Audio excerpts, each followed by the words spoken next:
Hello बच्चों, स्वागत है आपका किशन सर केमिस्ट्री क्लास में।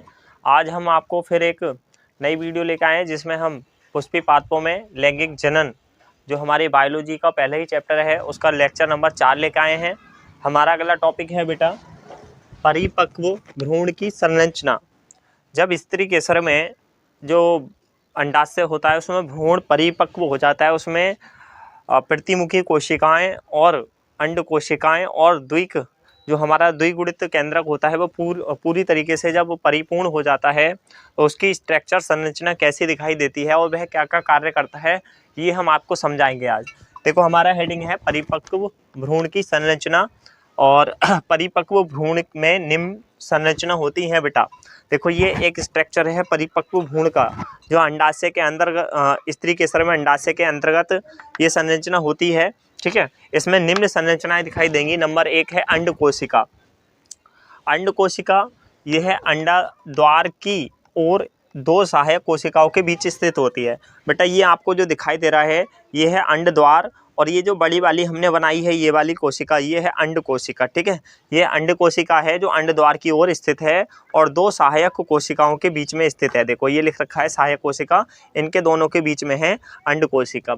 इस अंड कोशिका में मादा केंद्रक होता है जो निषेचन के बाद द्विगुणन करता है। बेटा, द्विगुणन 2n भ्रूण का निर्माण करता है। इस अंड कोशिका में एक मादा केंद्रक होता है जो निषेचन करेगा नर युग्मक से और क्या बनाएगा बेटा, द्विगुणित भ्रूण का निर्माण करेगा। ये वाली कोशिका ही भ्रूण का निर्माण करती है। ठीक है, तो पहला पार्ट हो गया हमारा अंड कोशिका। अब इसमें दूसरे क्या है, सहायक कोशिका। ठीक है, यह अंड द्वार की ओर स्थित है। देखो, ये वाली यह अंड द्वार की ओर स्थित है।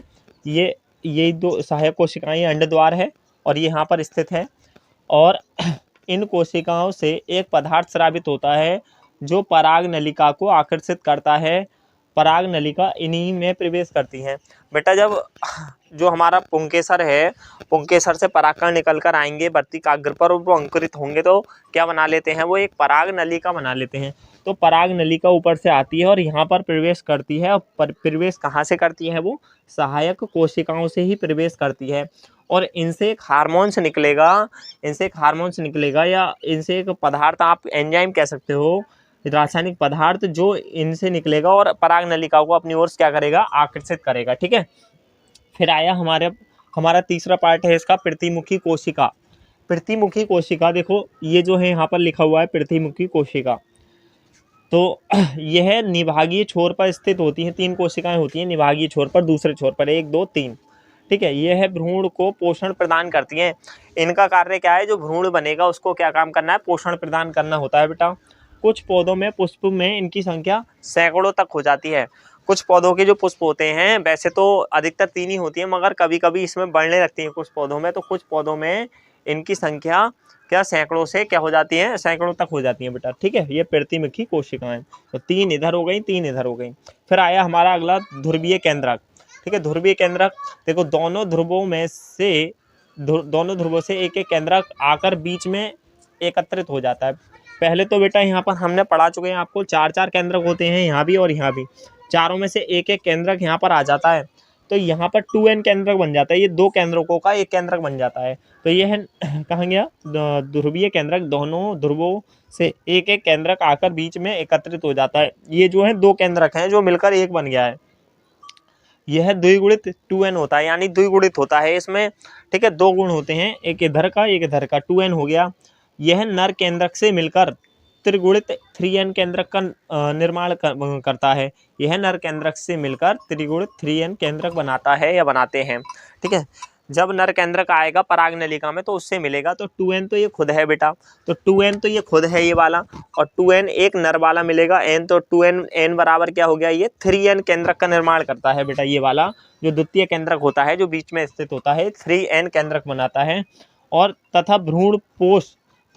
ये भ्रूण पोष बनाते हैं। तथा ये 3n जो केंद्रक है क्या बनाएगा, भ्रूण पोष, यानी ऐसा भाग बनाएगा जो भ्रूण जब बन जाएगा उसको पोषण प्रदान करे। ठीक है, तो ये संरचना आपके लिए बहुत महत्वपूर्ण होती है बेटा। आप इसको स्क्रीनशॉट ले सकते हैं या फिर अभी आप सुंदर कॉपी बना ले बेटा अपनी, एक तरफ से काम करें और उसमें जो है एक तरफ से लिखें और शुरू से प्ले लिस्ट में ही जाके पढ़ाई करें, वहाँ से हमारा चैप्टर नंबर जो है उसका लेक्चर 1 से लेकर और हम सारे लेक्चर 1 बाई 1 करके वहाँ अपलोड कर रहे हैं, तो वहाँ से आप पढ़ाई करेंगे तो अधिक समझ में आएगा बेटा। ठीक है, हमारा अगला टॉपिक है बेटा नर युग्मकोद्भिद यानी मेल गैमेटोफाइट तथा मादा युग्मकोद्भिद फीमेल गैमेटोफाइट में अंतर। ठीक है, नर युग्मकोद्भिद कैसे बनता है और मादा युग्मकोद्भिद कैसे बनता है, इसमें बहुत ज़्यादा अंतर एग्जाम में आते हैं, तो हम आपको यहाँ पर एक एक करके लिखाएंगे, आप कॉपी में नोट्स करते चले हाथों हाथ और बेटा और सुंदर सुंदर नोट बना लें। तो पहला हमारा अंतर है जो नर युग्मकोद्भिद है, नर युग्मकोद्भिद उनका विकास जो होता है बेटा, इनका विकास परागकोश में परागकणों अथवा लघु बीजाणुओं से होता है। हमारा पहला अंतर है इनका विकास परागकोश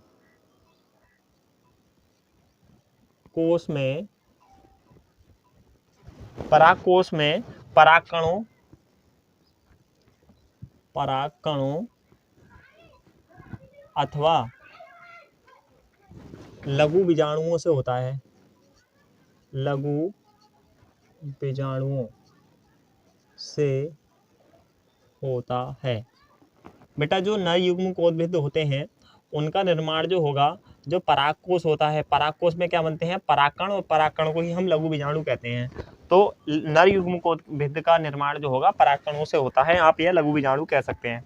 और इनका विकास बेटा, इनका विकास जो होगा, इनका विकास बीजांड में बीजांड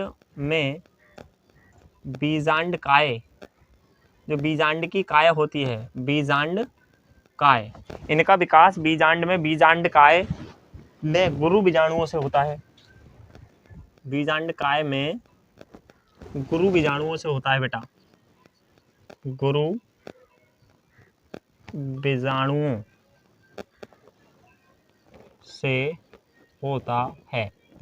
आप जो है बेटा, आप वीडियो की स्पीड बढ़ा के भी देख सकते हैं। ठीक है, स्पीड बढ़ा के देख सकते हैं, आपको स्लो लगे तो आपकी जो है जैसे हैबिट है उसके अनुसार आप वीडियो की स्पीड बढ़ा के भी देख सकते हैं। तो नर युग्मकोद्भिद जो होते हैं इनका विकास परागकोश में परागकणों अथवा लघु बीजाणुओं से होता है।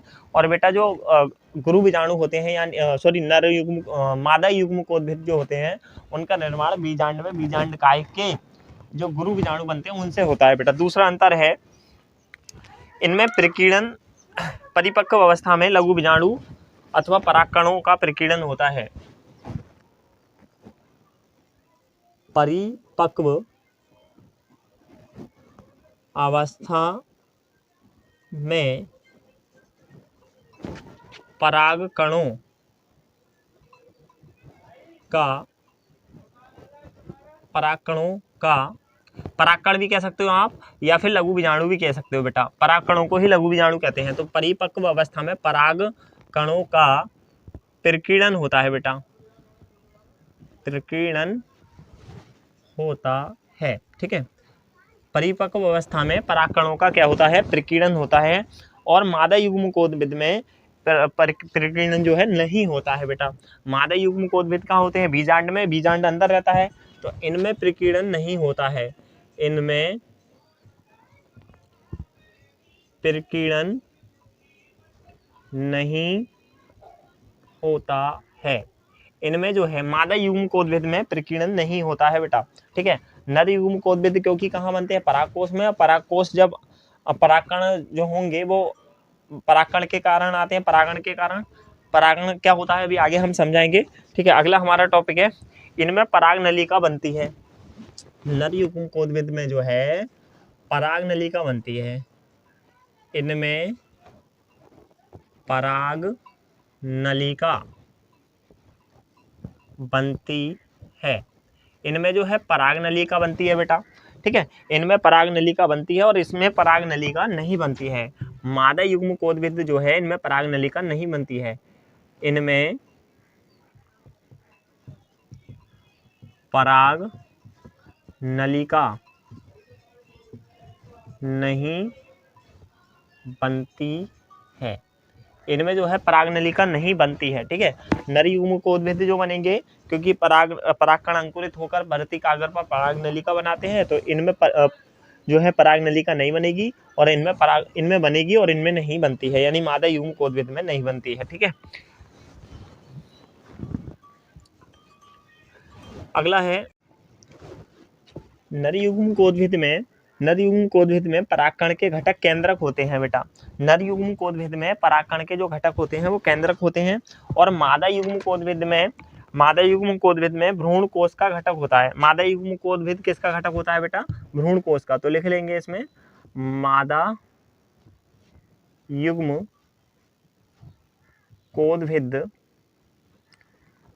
युग्मकोद्भिद भ्रूण कोश का घटक होता है। भ्रूण कोश का घटक होता है। ठीक है, इस तरीके से 4 अंतर हो गए आपके। 5वां अंतर हम लिख देते हैं, आप नोट कर लें बेटा हाथों हाथ। ठीक है, आप सुंदर सुंदर नोट बना रहे होंगे, मेरी आपसे ये आशा है, इतना भरोसा मैं आपसे रखता हूँ। आप नोट बनाइएगा, तभी आपको पढ़ाई बहुत अच्छी लगेगी। नर युग्मकोद्भिद 3 कोशिकीय होता है बेटा। नर युग्मकोद्भिद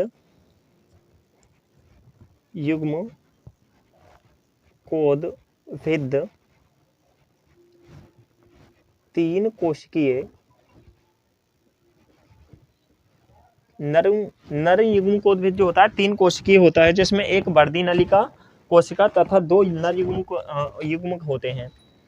जिसमें एक वर्धी नलिका, जिसमें एक जो है वर्धी नलिका और 2 नर युग्मक होते हैं। ठीक है, नर युग्मकोद्भिद 3 कोशिकीय होता है, जिसमें एक वर्धी नलिका और 2 नर युग्म केंद्रक ही आप कह सकते हो होते हैं। ठीक है, अब जो मादा युग्मकोद्भिद होता है, मादा युग्मकोद्भिद में बेटा 7 कोशिकाएं होती हैं मादा। इसमें 3 होती हैं, एक वर्धी नलिका बनती है, एक नलिका के रूप में बन जाता है, और 2 नर युग्म केंद्रक रह जाते हैं। और जो मादा युग्मकोद्भिद है उसमें 7 कोशिकाएं होती हैं, जिसमें से 3 प्रतिमुखी कोशिकाएं अभी हमने आपको चित्र में समझाया था, और 2 सहायक कोशिकाएं, और एक अंड कोशिका, और एक द्वितीय केंद्रक। लिख लो यहीं पर। छठा है हमारा, 5वां इसका अंतर है, मादा युग्मकोद्भिद में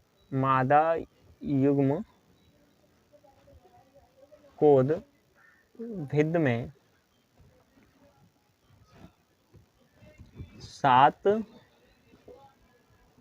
कोशिका, जिसमें 3 प्रतिमुखी कोशिका,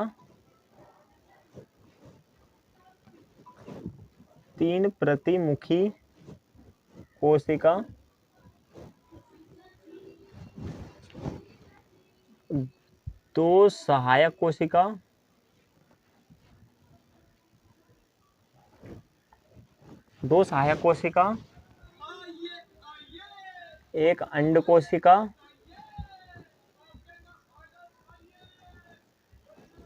एक अंड कोशिका, 3 प्रतिमुखी कोशिका, 2 सहायक कोशिका, एक अंड कोशिका, और बेटा एक द्वितीयक केंद्रक होता है। एक द्वितीयक केंद्रक जो बीच में होता है ना, जो बीच में होता है भ्रूण कोश में होता है, एक द्वितीयक केंद्रक होता है। तो इस तरीके से हमारे ये हो गया नर युग्मकोद्भिद और मादा युग्मकोद्भिद में अंदर। एक बार फिर हम बता देते हैं, इनका विकास परागकोश में परागकणों अथवा लघु बीजाणुओं से होता है, और इनका विकास बीजांड काय में गुरु बीजाणुओं से होता है। परिपक्व अवस्था में परागकणों का प्रकीर्णन होता है, और इनमें प्रकीर्णन नहीं होता है। इनमें परागनलिका बनती है और इनमें परागनलिका नहीं बनती है। नर युग्मकोद्भिद परागकण के घटक केंद्रक होते हैं, मादा युग्मकोद्भिद भ्रूण कोश का घटक होता है। ठीक है, नर युग्मकोद्भिद 3 कोशिकीय, एक वर्धी नलिका और 2 नर युग्मक होते हैं, और इसमें मादा युग्मकोद्भिद में 7 कोशिका, 3 प्रतिमुखी कोशिका, 2 सहायक कोशिका, एक अंडु कोशिका और एक द्वितीय केंद्रक होता है बेटा।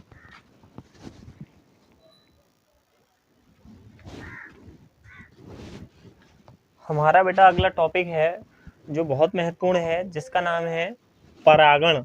इंग्लिश में कहते हैं पॉलिनेशन। परागण बेटा बोर्ड एग्जाम में बहुत अधिक आता है और परागण के बिना ही पुष्पी पादपों में लैंगिक जनन संभव नहीं है। ठीक है, तो परागण क्या है? देखो, जब लैंगिक जनन में नर युग्मक का मादा युग्मक से मिलना जरूरी होता है तभी निषेचन हो पाता है और तभी बेटा भ्रूण बनेगा, और भ्रूण बनेगा तो बीज बनेगा। तो जब निषेचन कैसे होगा? नर युग्मक, देखो मनुष्य या कोई जंतु में तो नर युग्मक यानी नर मादा के पास उसके पास चलने के लिए अंग होते हैं, वो चलकर पहुंच जाता है। परंतु पेड़ पौधों में तो चलन क्रिया नहीं होती है, वह नहीं चल पाते हैं, तो कैसे नर युग्मक मादा युग्मक के पास पहुंचेगा? उसके लिए उनमें होती है परागण की क्रिया। तो परागण की क्रिया क्या है बेटा? जब कोई पुष्प के जो पुंकेसर होते हैं उसमें परागकोश होता है वो परिपक्व हो जाता है, यानी पूरी तरीके से परिपक्व हो जाता है, अपनी परिपक्व अवस्था में आ जाता है, तो उनमें प्रकीर्णन होता है। प्रकीर्णन का मतलब होता है वो फट जाते हैं और उसमें से जो परागकण निकलते हैं वो वायु द्वारा या जल द्वारा या किसी कीट द्वारा बेटा किसी अन्य पुष्प के अंडाशय तक पहुंच जाते हैं। अंडाशय में होता है वर्तिकाग्र, भी हम वहां पर बताएंगे आपको। तो वहां पर पहुंच जाते हैं अपने आप वायु द्वारा, क्योंकि बहुत हल्के होते हैं वो कण, एक कोशिकीय होते हैं, तो वहां पर आसानी से पहुंच जाते हैं उड़कर।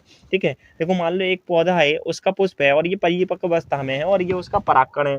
तो परागकण में से यहाँ पर परागकोश में परागकण निकल गए और ये हवा द्वारा उड़कर कहाँ पहुंच जाते हैं बेटा? दूसरे पुष्प के अंडाशय में यहाँ तक आ जाते हैं वर्तिकाग्र पर।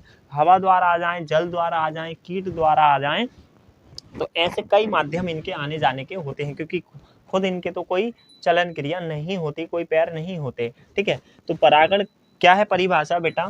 परिपक्व अवस्था में, परिपक्व अवस्था के बाद, परिपक्व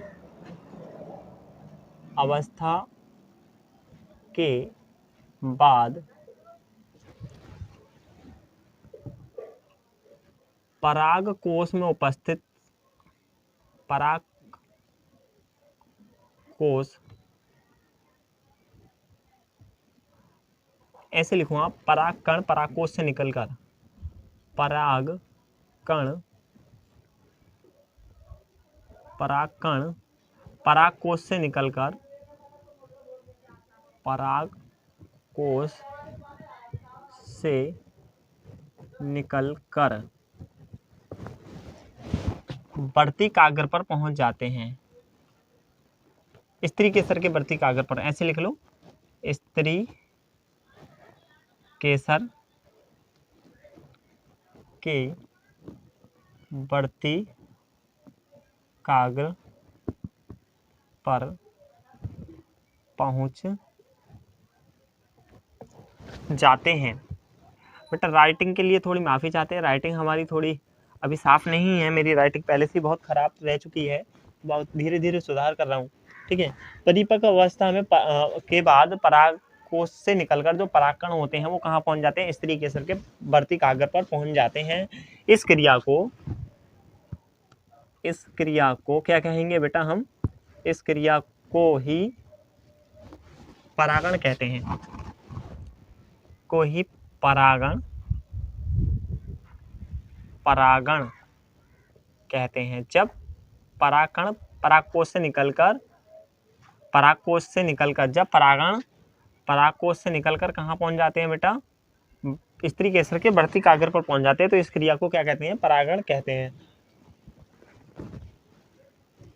ठीक है, परागण जो होता है वो दो प्रकार से हो सकता है। परागण जो दो प्रकार से होता है, देखो उसे जाने के लिए कोई माध्यम तो चाहिए परागकण को स्त्री केसर पहुंचने के लिए, तो वो कैसे जाएंगे? या तो वो स्वयं चले जाएं, अपने आप पहुंच जाते हैं, या किसी दूसरे माध्यम से जाते हैं, हवा द्वारा, वायु द्वारा, है ना, जल द्वारा, जो हम कह सकते हैं कीट द्वारा, पक्षियों द्वारा, मनुष्य द्वारा। तो परागण जो होता है बेटा दो प्रकार से होता है, हम लिखेंगे परागण की क्रिया दो प्रकार से होती है। यहाँ लिख लो, परागण दो प्रकार से होता है। परागण जो होता है दो प्रकार से होता है। ठीक है, नंबर ए है हमारा, नंबर एक है स्वयं परागण। स्वयं परागण, स्वयं परागण नंबर एक क्या है बेटा? स्वयं परागण। ठीक है, नंबर एक हो गया हमारा स्वपरागण। स्वपरागण क्या होता है बेटा? जब पौधों के पुष्पों में परागण जो है स्वयं अपने आप होता है, तो क्या है स्वपरागण लिखेंगे बेटा। ठीक है, जब एक पुष्प के परागकण उसी पुष्प के वर्ती काग्र पर पहुंचते हैं, जब एक पुष्प के परागकण उसी पौधे के उसी पुष्प के वर्ती काग्र सॉरी जब एक पुष्प के परागकण उसी पुष्प के वर्ती काग्र पर पहुंचते हैं, यहां से लिख देते हैं, वर्ती काग्र पर पहुंचते हैं, एक ही पुष्प के जो परागकण होते हैं उसी पौधे के वर्ती काग्र पर पहुंचते हैं, तो इसे स्वपरागण कहते हैं। तो इस क्रिया को क्या कहते हैं बेटा? स्वपरागण। तो इसे स्वपरागण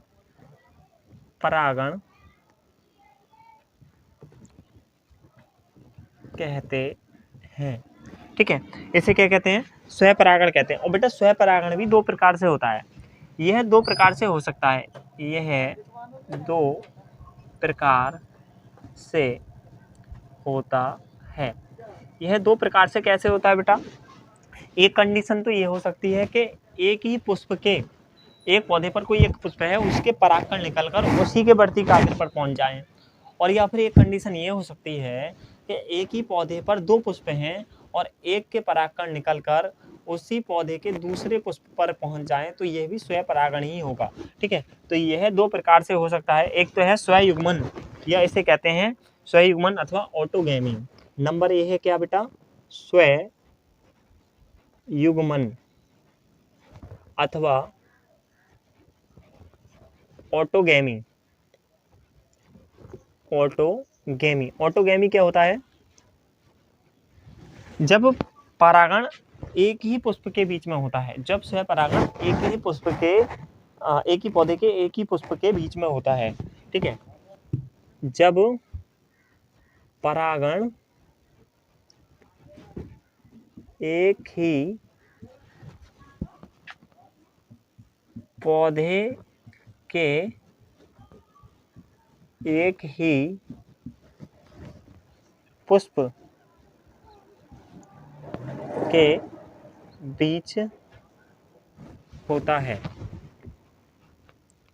तो ये क्रिया क्या कहलाती है बेटा? स्वयुग्मन या ऑटोगैमी। इसमें दूसरे पुष्प की आवश्यकता नहीं पड़ती है, किसी पुष्प के परागकण निकले और उसी पुष्प के अपने ही अंडाशय पे चले जाते हैं। तो ठीक है, ये किस में होता है? ये उभयलिंगी पौधों, उभयलिंगी पुष्पों में होता है।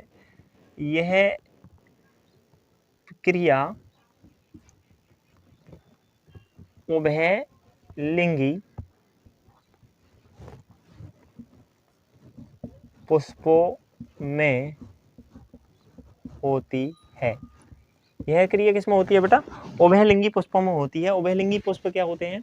जिसमें नर और मादा एक ही में पाए जाते हैं। ठीक है, ये नर और मादा जब एक ही में पाए जाते हैं, ऐसे हम जीवों क्या कहते हैं? उभयलिंगी। और जिसमें नर और मादा अलग अलग होते हैं उन्हें हम कहते हैं एकलिंगी। ठीक है, उभयलिंगी।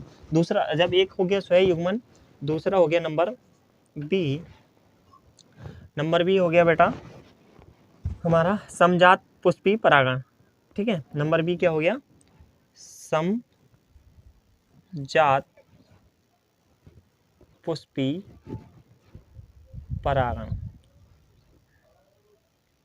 समजात पुष्पी परागण। ठीक है, एक हो गया हमारा स्वयुग्मन और एक क्या हो गया हमारा? समजात पुष्पी परागण।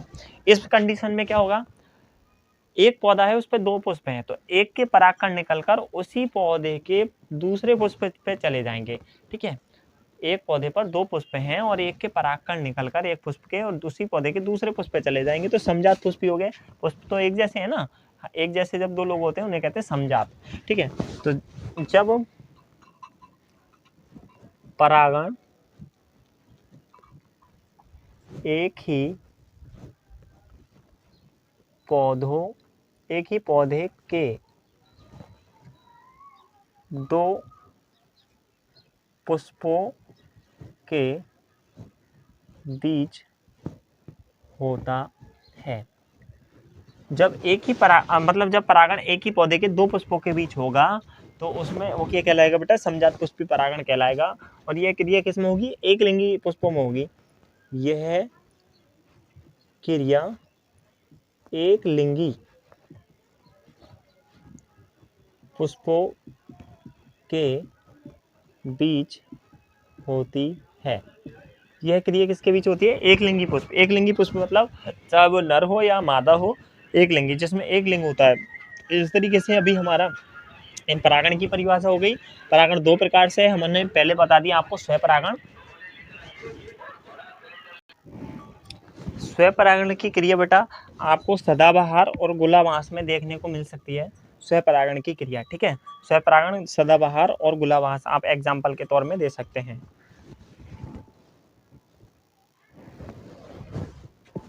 स्वपरागण के बाद अब है हमारा परपरागण।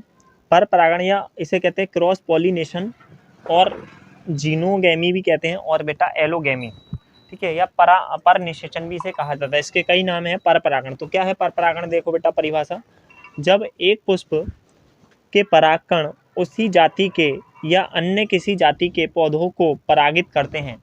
जब एक पुष्प के परागकण उसी जाति के या अन्य पौधे की जाति को परागित करते हैं तो इस क्रिया को हम परपरागण कहते हैं। इस क्रिया को क्या कहते हैं, परपरागण। ठीक है, परपरागण कई माध्यमों से होता है बेटा, कई माध्यम हो सकते हैं, उसके आगे बताएंगे परपरागण के प्रकार कितने हैं। यानी दूसरी जाति के पुष्पों को परागित कर दे कोई परागकण, या अपनी ही जाति को भी परागण कर सकता है, एक ही पुष्प या अन्य किसी। या हम कह सकते हैं जब एक पुष्प के परागकण उसी पुष्प के एक पुष्प के परागकण उसी पौधे के पुष्प के पास चला जाए, या फिर किसी अन्य पौधे के पुष्प के पास जाकर अंडाशय को क्या कर दे, परागित कर दे, या तो इसको कहेंगे हम परपरागण। ठीक है, परपरागण जो होता है बेटा, परपरागण द्विलिंगी एवं एक लिंगी दोनों प्रकार के पुष्पों के बीच में होता है। पर परागण एक लिंगी